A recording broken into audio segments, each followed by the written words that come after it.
Oh, Master, I have sinned. अब ये जो इंट्रोडक्शन आपने अभी सुना है, इस इंट्रोडक्शन को सुन के आपको इतना तो समझ में आ गया होगा ये कोई नॉर्मल सा शो नहीं है। लेकिन मैं आपको बता दूं, ये शो अभी कुछ समय पहले तक यूट्यूब के ऊपर फ्री में अवेलेबल था। लेकिन एक बार आगे बढ़ने के पहले ये क्लिप और सुन ले। बेसिकली आप ये कह रहे हो कि आप सेक्सुअली अट्रैक्टेड होते हैं उन लोगों पे जो हैंडीकैप होते हैं। या फिजिकली हैंडीकैप। अब आप यही सोच रहे होंगे कि यार वो वहाँ पे अलाहाबादिया ने जो बात कही थी और यहाँ पर ये जो एक घटिया नीच गलीज टाइप की बात हो रही है, ये सब बातें आखिर इन शोज़ में क्यों होती है ना? ऐसा ही है। लेकिन इन्हीं सब बातों को सुनने के बाद में वहाँ पर बैठे हुए लोग जो ठा के लगा के हंस रहे हैं, ये दरअसल एस्केप रूम शो की एक क्लिप है जो कि सोशल मीडिया पर इस समय वायरल हो रही है। और हर्ष गुजराल ने मौके का फ़ायदा उठाते हुए अपना प्रॉफिट बुक कर लिया है और अपने यूट्यूब चैनल से के ऊपर जितने भी ये एस्केप रूम वाले वीडियोस थे ना, उन सबको डिलीट कर दिया है। वैसे हर्ष गुजराल के साथ में इन सब को लेकर कोई समस्या है भी नहीं, क्योंकि हर्ष गुजराल कॉमेडी के नाम पर दूसरों की बेइज्जती करने का काम करता है। और अभी कुछ दिनों पहले बंदे को मूवी भी मिल गई है, लेकिन शर्म की बात यह है कि वो मूवी भी उसको पता है कि फ्लॉप ही होने वाली है, क्योंकि एक्टर ही ऐसा है। जैसे एक बात देखी जाए तो अर्जुन कपूर के साथ में हर्ष गुजराल को जो मूवी मिली है ना, उसमें फ़ायदा हर्ष गुजराल का नहीं है बल्कि अर्जुन कपूर का ज़्यादा है, क्योंकि अर्जुन कपूर को उतने लोग देखने के लिए नहीं आएंगे जितने लोग एक बार फिर भी हर्ष गुजराल को देखने के लिए आ जाएंगे।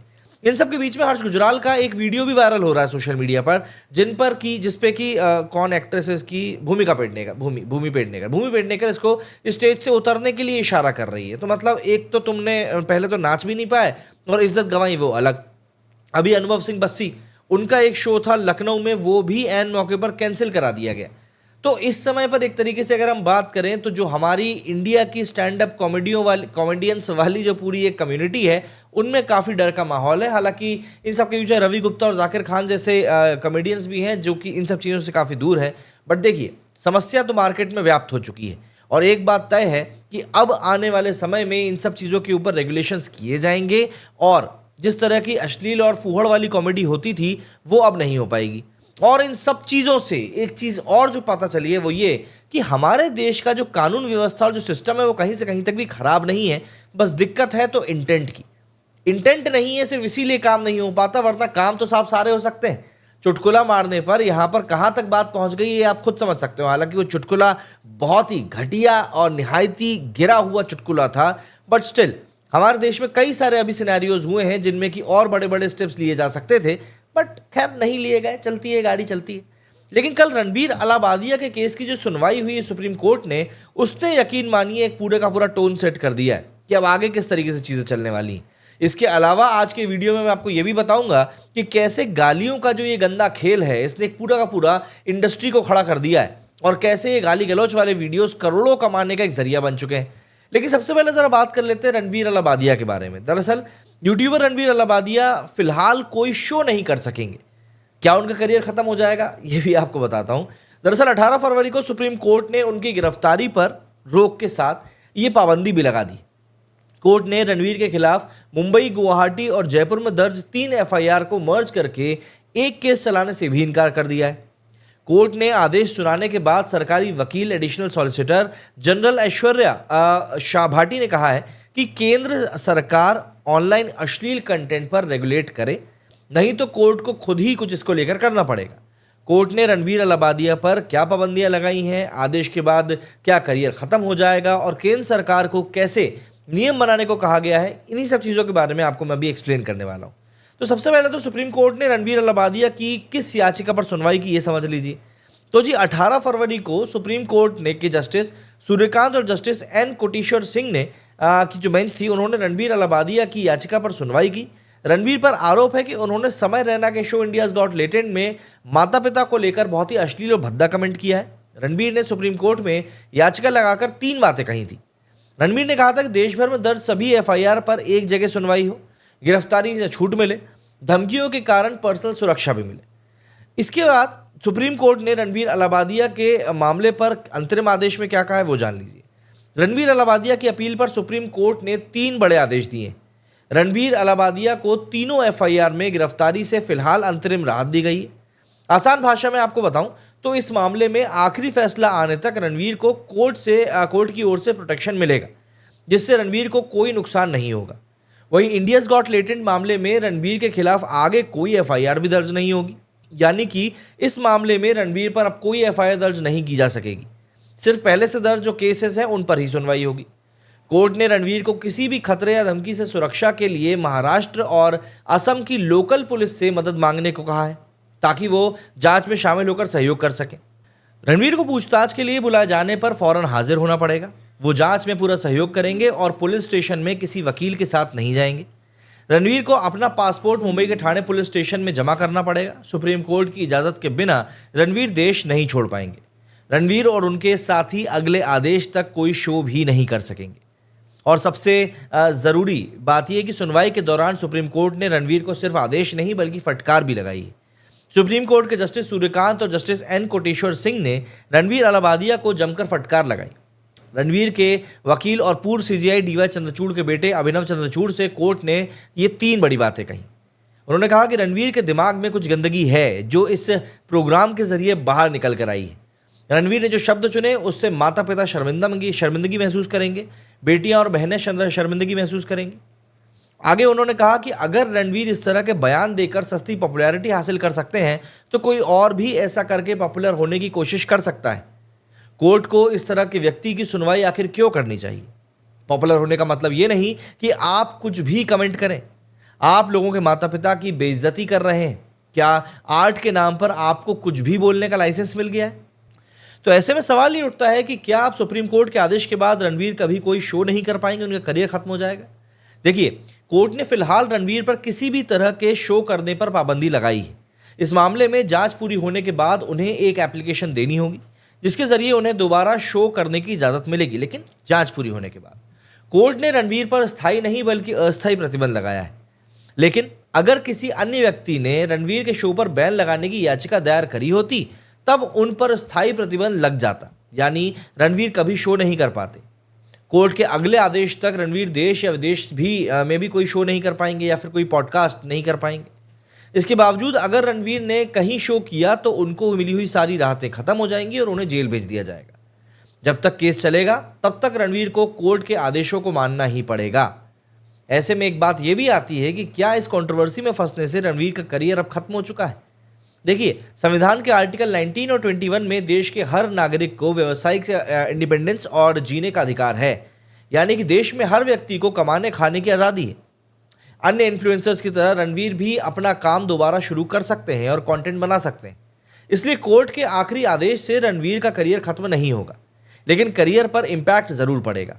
रणवीर की कंट्रोवर्सी शुरू होते ही उनके यूट्यूबर और इंस्टाग्राम पर हजारों फॉलोअर्स ऑलरेडी कम हो चुके हैं। उनके बयान से सामाजिक और सांस्कृतिक भावनाओं को ठेस भी पहुंची। इसलिए अगर वे निर्दोष पाए भी गए तो भी उन्हें पहले की तरह रिस्पेक्ट सम्मान तो नहीं मिलने वाली, ये बात तय है।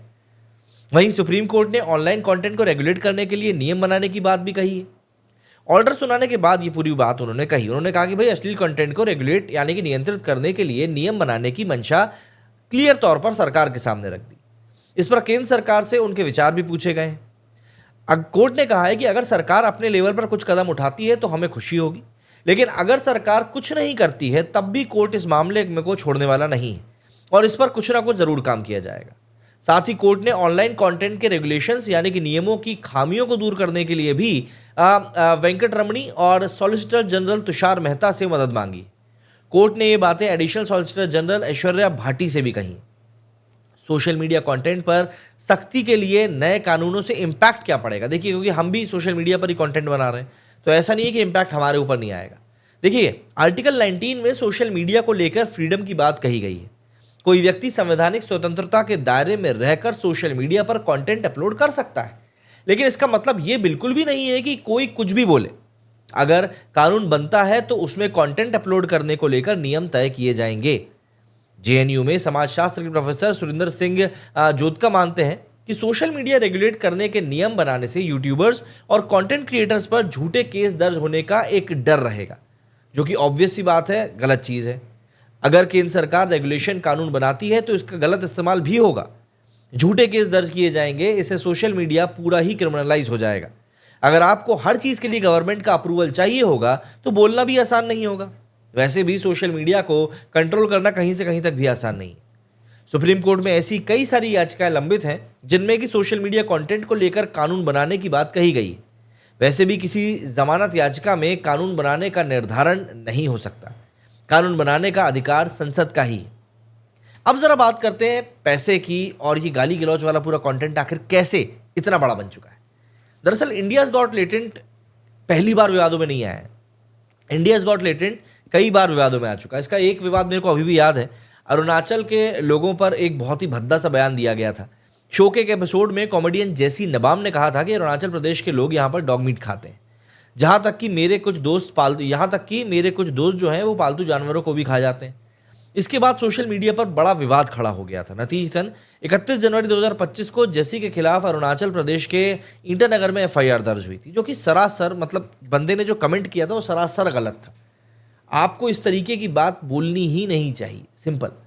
इसके अलावा दीपिका पादुकोण के ऊपर भी एक आपत्तिजनक टिप्पणी हुई थी। Stand up comedian Bunty Banerjee ने एक एपिसोड में पादुकोण के मां बनने और डिप्रेशन का मजाक उड़ाया था। बंटी ने कहा था कि दीपिका भी हाल ही में मां बनी है, बढ़िया है, अब उन्हें पता चल गया होगा कि आखिर में असली डिप्रेशन क्या होता है।